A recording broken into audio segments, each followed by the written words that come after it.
Ia ko dalle, tanya maca na tahu masa padalle na sugi. Tanya tahu pak doang ngepasugi tahu. Tanya tahu galak na tayo makareso na sugi. Ia kini pak doang ngepasugi tahu dia naga ustaz mamotor, maka pelak lutumanan ustaz selo macarama. Iya, karena semua ustaz tahu doanya kayak itu. Coba tanyakan. Kadang-kala saya pak kalau ke Kalimantan ceramah, ditanya sama orang sopeh itu, bilang Pak Ustaz, doa apa dibaca supaya kita bisa kaya? Padahal yang bertanya itu sudah ada 5 mobilnya, yang ditanya baru naik motor. Saya seandainya bilang malaikat itu kasih tahu, bila gitu yang kau tanya minta doa kaya baru naik motor, kau sudah punya mobil, itu terbalik. Mestinya saya yang minta sama dia apa yang kau baca sehingga bisa kaya. Makanya Allah memberi rezeki kepada siapa yang dikehendaki, bukan kepada siapa yang berdoa. Bukan kepada siapa yang pintar. Seandainya kepintaran orang kaya, maka profesor doktor yang belajar ekonomi akan menjadi orang kaya. Tapi apa? Allah memberi rezeki kepada siapa yang dikehendaki. Maka syukuri apa yang diberikan kepada kita. Itu kuncinya, Pak. Tapi ada kekayaan yang tidak kalah dari semua yang ada, adalah kekayaan iman. Karena iman yang kuat akan kita syukuri semua. Kemudian yang ketiga, ini yang tidak kalah pentingnya, Pak. Bulan ini disebut Rasulullah sebagai bulan Nisan. Tadi bulan Syawal itu kalau disebut dalam bulan Islam. Tapi bulan April ini kalau dibahasakan itu bulan Nisan. Bulan Nisan itu bulan April. Bulan ini ketika air hujan turun, tak ada langsung dari langit. Jadi kalau ada hujan di bulan 4, tak ada langsung dari langit. Jangan melalui atap dengan menggunakan wadah yang tidak pernah dipakai. Kemudian bacakan doa. Disebutkan dalam hadis Nabi, surah Al-Fatihah, Al-Ikhlas, Al-Falaq, An-Nas, Al-Kafirun, dan ayat kursi. Baca masing-masing 70 kali. Air itu ketika berubah menjadi bening seperti air aqua, maka minum selama 7 hari. Orang yang tidak punya keturunan, kata Nabi, maka bisa diberikan keturunan oleh Allah. Orang yang punya penyakit tapi dia tidak tahu apa penyakitnya, semua dokter sudah tidak menemukan penyakitnya, suruh minum air ini, kata Nabi, selama 7 hari. Maka ketika dia tidak bisa sembuh, maka tidak ada tabib yang bisa menyembuhkan. Maka kesempatan di bulan April ini, Pak, selain tadi puasa sunnah Syawal, ada sholat sunnah utakah, bersamaan juga adalah bulan April, adalah bulan Nisan, maka usahakan tada air hujan langsung dari langit. Bagi yang sudah berkeluarga tidak punya keturunan, itu paling bagus dipakai. Kalau ada penyakitnya tidak bisa sembuh, coba minum air ini. Itu isyaratnya langsung, dan itu sudah dibuktikan para ulama. Kita bisa temukan di kitabnya Syekh Abdul Qadir Al-Jilani dalam kitab Al-Bunyah. Kemudian saya wasiatkan, ibu-ibu, saya selalu mengatakan, kalau ingin sukses di dunia, ingin menjadi orang hebat, karir politiknya tidak tersendat, satu kuncinya, cintai istrimu dengan sepenuh hati. Itu kunci. Iya. Jangan katakan Pak Ustaz ini membela istri. Tidak. Kita bisa melihat tokoh besar Indonesia. Orang-orang hebat yang ada di Indonesia. Orang nomor 1 di Indonesia, Pak. Kita bisa pelajari dia. Soeharto orang hebat. Saya tidak kenal beliau. Memegang tampuk pemerintahan dengan tangan besi. Tapi kapan dia bisa jatuh? Ketika Ibu Tin tidak ada di sisinya. Habibie orang hebat. Saya tidak mengakui. Dia lahir di Parepare. Kebanggaan orang Sulawesi Selatan. Tapi kapan dia tidak bisa melakukan apa-apa ketika Ibu Ainun tidak ada di sisi. Susilo Bambang Yudhoyono 2 kali jadi presiden, seorang panglima TNI. Kurang apa kehebatannya? Tapi kapan dia tidak bisa mengambil kebijakan yang betul-betul pas ketika Ibu Ani tidak ada di sisi.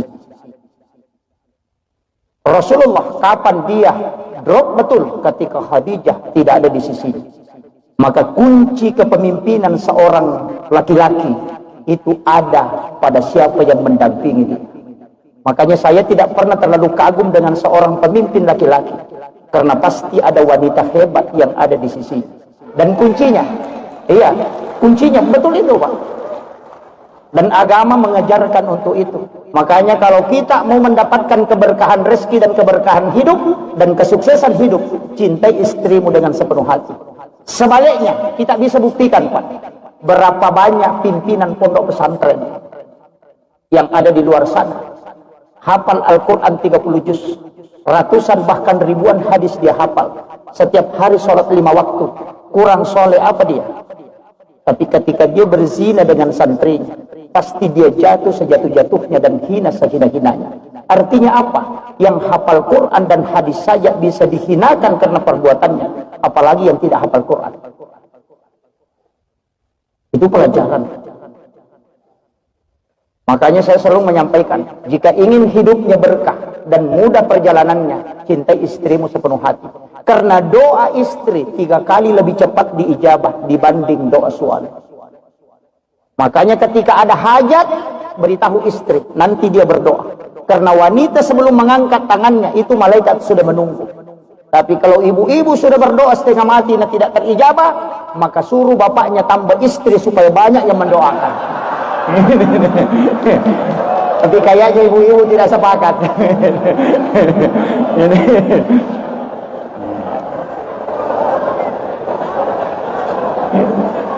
Ibu-ibu langsung protes. Makanya ibu-ibu saya sampaikan, kalau ada masalah jangan dikasih masuk di media sosial, jangan dikasih masuk di Facebook. Dari dulu sampai sekarang, bahkan sampai dunia kiamat, tidak ada malaikat yang diutus mencatat doa dalam Facebook, tidak ada. Yang ada mencatat doa dalam sholat. Itu makanya kalau ada masalahnya jangan dikasih masuk di Facebook. Banyak ibu-ibu bertengkar sama suaminya langsung bikin status, aku menyesal. Ternyata kau begitu. Wah, baru bikin gambar lope-lope pecah. Langsung ada duda di bawahnya menulis, langsung dia tulis sabar say. Itu masalah. Ini awal perselingkuhan. Makanya hati-hati. Kalau ada masalah, ambil air wudhu, kemudian komunikasi langsung dengan Allah. Jangan berdoa di luar sholat kalau hal itu penting. Kenapa sholat kita dikasih? Karena itu handphone, komunikasi langsung dengan Allah. Karena doa menunggu hari Kamis dan hari Senin.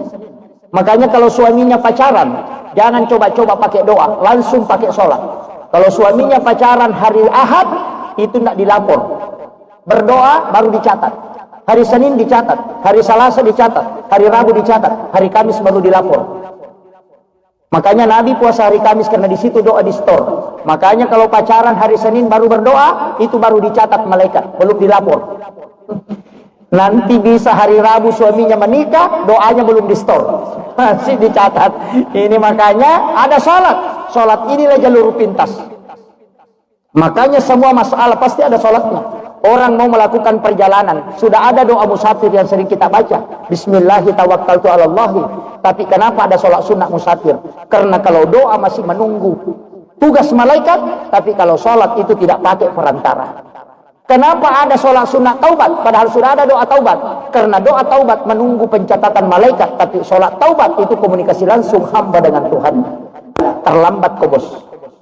Sudah mau tadi bicara sama Allah, kenapa melapor lagi sama saya? Nah, ini kuncinya. Dari sinilah banyak orang keliru, nanti selesai salam baru berdoa. Padahal tempat berdoa yang paling bagus ketika kita dekat dengan Allah. Ada orang yang beristihara, yang menyesal, karena pasti Allah memberi petunjuk. Ini kunci kehidupan yang diajarkan dalam agama. Sebenarnya inti halal bihalal bukan ceramah. Karena inti halal bihalal adalah bersalam-salaman. Karena banyak di antara kita ini baru ketemu. Sebenarnya ceramahnya hanya pengisi waktu sedikit untuk nasihat. Sebenarnya intinya halal bihalal adalah salam-salaman, saling memaafkan. Makanya tadi protokol mengatakan ada kesempatan nanti itu luar biasa Pak, kita manfaatkan. Tapi ada hal yang saya ingin sampaikan. Ini wasiat guru kami dan juga sering saya wasiatkan, bahwa dalam kehidupan ini satu kuncinya, maafkan kesalahan orang ketika orang itu salah. Tapi ketika kita salah, maka minta maaflah. Itu kunci ketenangan hidup.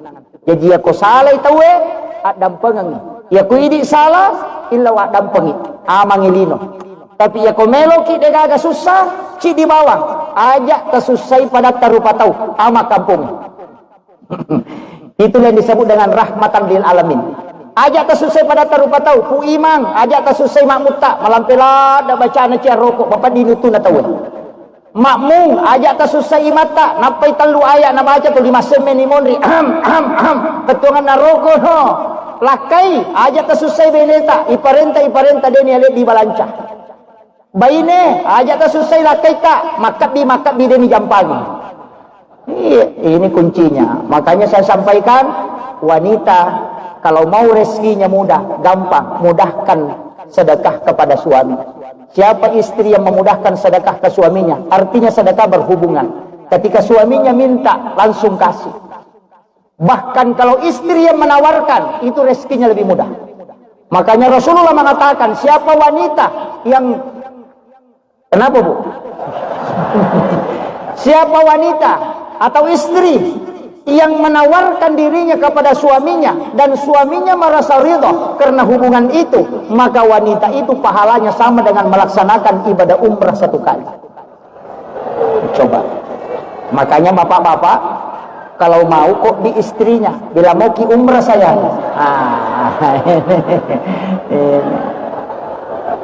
Saya pelajari dalam ilmu hikmah Pak Bu, ini jadi masalah biasanya memang. Kalau ada wanita mau berhubungan dengan suaminya baru makobi-kobi suaminya, nah tidak dihiraukan atau muncul permintaan, maka digurut tak aja mau berhubungan narekowang ke permintaan nama kunraya, maka bini lakainya nasapat dia ngijok lampu dia pernah talacak tengah anu hijau jendela kakak hijau lo letakku ya kongka anak tamatu pasti mak bali-bali kongka kaki pulang tidak akan penurut. Yang kedua, jangan berhubungan di saat kita ngantuk. Kenapa? Anakmu tidak bisa bicara sampai umur 7 tahun belum bisa bicara. Kenang kana anak tu 5 kedami amma apa ai lanro cakar rudu ya. Betul kagak kowe? Saya sering dibawakan anak-anak minta didoakan, belum bisa bicara Ustaz. Saya cuma kasih tahu satu kuncinya. Siapa yang berhubungan dalam keadaan ngantuk, pasti anaknya tidak bisa bicara. Lambat baru bisa bicara. Saya pernah baca bukunya Bapak Profesor Dr.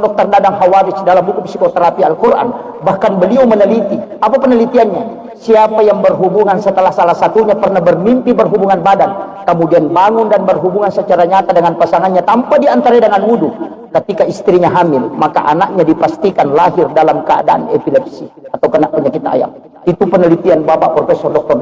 Dadang Hawadis dalam buku psikoterapi Al-Quran.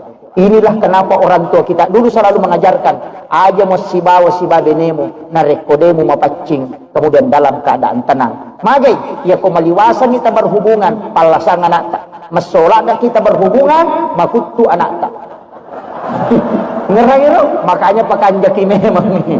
Tapi ada tempat berhubungan yang paling bagus, ada tempat berhubungan waktu yang paling bagus sesudah sholat duhur, sebelum dan sesudah sholat subuh.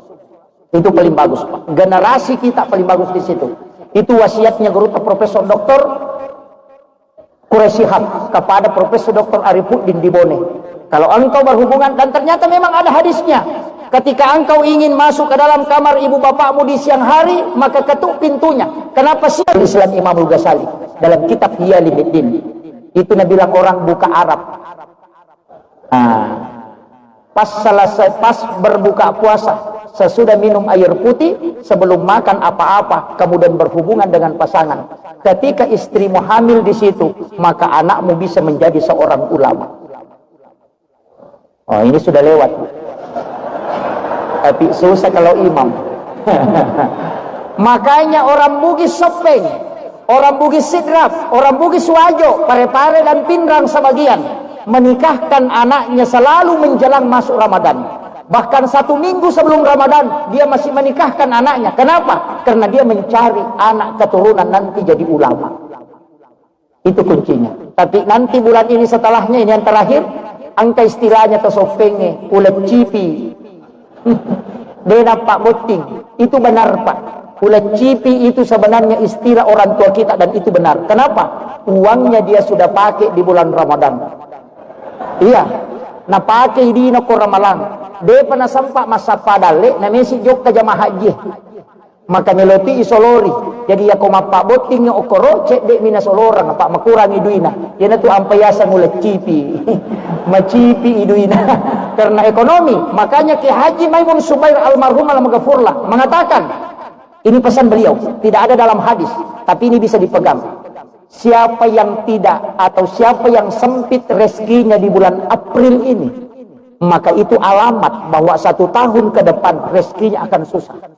Tapi siapa yang mudah uangnya di bulan ini, maka itu alamat 1 tahun ke depan akan dimudahkan rezekinya.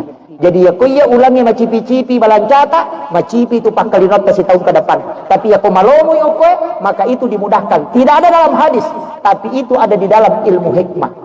Saya kira ini yang penting saya sampaikan. Mudah-mudahan ada hikmahnya, karena saya diminta ceramah setengah jam. Ini sudah lewat 5 menit. Jadi saya juga diminta untuk berdoa. Saya hanya ingin sampaikan salah satu ijazah doa yang diberikan oleh Guru Ta Kiai Abdul Rahman Ambodale almarhum al-Mughfurlah kepada salah satu ulama kita di Sengkang, dan saya mengambil langsung dari muridnya Guru Ta, bahwa ketika kita berdoa ada satu doa yang sangat masyhur tapi banyak orang tidak tahu, yakni doa sapu jagat. Rabbana atina fid dunya hasanah wa fil akhirati hasanah wa qina azabannar. Kenapa? Pesan Guru Ta Kiai Abdul Rahman Ambodale, iya Pak dongangi mega tau mapala tapi mega dini sepake. Ketika membaca Rabbana atina fid dunya hasanah, singgah, jangan dilanjutkan. Lepangi okoro. Rabbana atina fid dunya hasanah. Lepangi. Decengagan na lino tacinai, minta di sini. Itu doa menurut Guru Tak doa kosong. Itu cek kosong, tidak ada isinya. Makanya disebut sapu jagat. Karena semua yang ada di dunia bisa dimasukkan ke situ. Makanya itu Rabbana atina fid dunya hasanah. Lepangi, tilawi, aga tacinai okoro, isi. Wapil akhirati hasanah, iyon nak tilawi ko pi dunia hasanah, tilawi nan cajide ceto ko sorimonri aja kama icallaki gara-gara yaro tilawi, wakina azabannar, tilawi aja nagesaki api neraka. Jika jabatan di pi dunia hasanah, wapil akhirati hasanata, tinggal natiro nak jabatan ngokoro, wakina azabannar, tilawi aja tapagesai ka po api neraka gara-gara ya bilawi. Maka ia naronasa atau pandri tapa hakiki, maka damis sa pasilian ng kega api, kega bara, kega awu, napakawat di milodong. Itulah yang dijelaskan Guru Ta Kiai Abdul Rahman Ambodale, sehingga dia mengatakan magampa pak dongan nana tapi talik nah magam marji. Tidak semua orang tahu. Kalau ada yang baca itu terus Rabbana atina fid dunya hasanah wa fil akhirati hasanah wa qina azabannar, maka Guru Ta lo bangi itu dia gagesa. Makanya fid dunya hasanah isi. Ya ko jabatan bupati minta di situ, makibuaki wija-wija, ya ko maringeran ya ko tilawi. Di situ kuncinya. Itulah yang diajarkan oleh Guru Ta. Allahumma shalli ala sayyidina Muhammad wa ala ali sayyidina Muhammad. Allahumma anta rabbi la ilaha illa anta rabbul arsyil azim. Rabbu khaliqa kulli syai'. Rabbullahu samad lam yalid wa lam yulad wa lam yakul lahu kufuwan ahad. Assalatu wassalamu bi adadi ma fi ilmillah. Alaika wa ala alika ya sayyidi ya Rasulullah. Hadisna sari'an bi isati. Allahumma antas salam wa minkas salam wa ilaika ya'udu salam wa dinal jannata dar salam. Tabaraka rabbana wa ta'ala ya sal jalali wal ikram. Ya Rabb, kami berkumpul di tempat ini untuk menyambung silaturahmi ya Allah. Bukakan pintu keberkahan kami ya Allah. Rahmati kami ya Allah.